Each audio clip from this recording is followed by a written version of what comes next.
Ain't It Fun by Paramore is a really catchy song, but it's also kind of deep. It's got a really cool meaning that I want to share with you guys, as well as like what we personally can learn from this song. We're gonna look at the lyrics, and the reason we're doing this is partially because I think it's a super awesome song, but also partially because you guys voted for a Paramore song. And so now we're gonna talk about Ain't It Fun. Hey guys, don't forget to subscribe. It's like over there somewhere. And don't forget to comment a song you want me to explain in the future. I'm curious to see which one gets the most upvotes. If I like it, I might explain it. We'll see.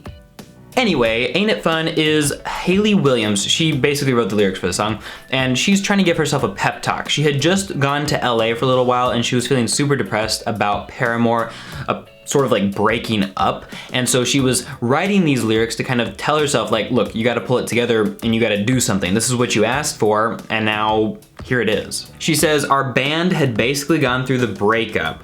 Everyone in Nashville was talking about it, so I took off for LA as if it was going to be some kind of paradise or saving grace.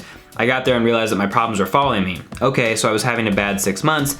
Get over it. The song is a sarcastic poke at myself. It totally kicked my ass. And we're gonna look at some of those more specific lyrics, but that's the big idea with the song, is she was going through a difficult time. She wasn't knowing like what was going to happen. People maybe were thinking less of her, she felt like, and she was feeling sorry for herself and wasn't doing what she knew she needed to do. And so since nobody else was there to give her the pep talk she knew she needed, she gave it to herself. And as with artists and the way that they artist, she decided to do it in the form of a song with some lyrics, of which I will read some to you. She sings, if it don't hurt now, just wait a while. And she's kind of ironically and sarcastically being like, yeah, it's gonna get worse. If you think that this is bad, it can get much worse, don't worry. You're not the big fish in the pond no more. You are what they're feeding on. So when you go from Nashville to LA, you're going to like a bigger pond, and maybe she was a big deal in Nashville, but in LA, man, she's just the kind of person that other people are using to their advantage. And then weirdly, right after the first verse comes the bridge. She sings,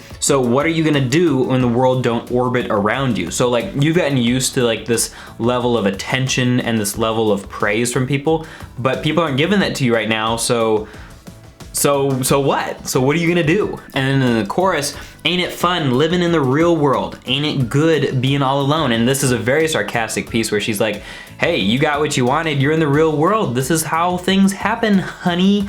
That's her talking to herself and being like, all right, so now that you're here, what are you gonna do about it? And in verse 2, where you're from, you might be the one who's running things, something she's mentioned in previous stanzas. Then she sings, you see it's easy to ignore trouble when you're living in a bubble. But basically, we can get caught in a bubble. Sometimes it's a group of friends we hang out with. Sometimes it's a town we live in, sometimes it's like a school we go to, and everybody there just kind of thinks a similar way, or the people that we hang out with think a similar way, and we get used to that and we feel like, oh, this is all there ever is, and there's nobody different from me, and there's no, opposite opinions. Like, normal people are like us. And when she goes to LA, or anywhere other than her home and her close friends, there's trouble because she's no longer in that bubble, and she has to be she has to face what's real. I almost started quoting a 21 Pilots song there. And then of course we have the lines, don't go crying to your mama cause you're on your own in the real world. And this is her being like, no one's gonna help you. You've gotta fix this yourself. You gotta stand up and do something about it. And in the end, that's what the whole song Ain't It Fun is about. It's Hayley basically saying, hey, you're an adult now. You've got problems like adults have. This is a real world. Who are you when the going gets rough? Are you the kind of person who gives up and goes crying back home to mom? Or are you the kind of person who says, all right, I'm gonna fix this. I have the ability, the strengths, and the self-discipline to do so. And of course, it's over this super catchy music, and so we all love to listen to it, even though we didn't realize that we were pep talking ourselves into sucking it up. And I think that's the lesson that we can learn from the song is, who are we when it comes to difficult situations? I feel like there's not a time in anyone's life when there's not some sort of a difficult situation somewhere. And you have to recognize you're in a difficult situation, and then you have to ask yourself, who am I when it comes to difficult situations, and what am I gonna do about this? Be your own pep talker if you don't have one, and push yourself towards doing something more difficult.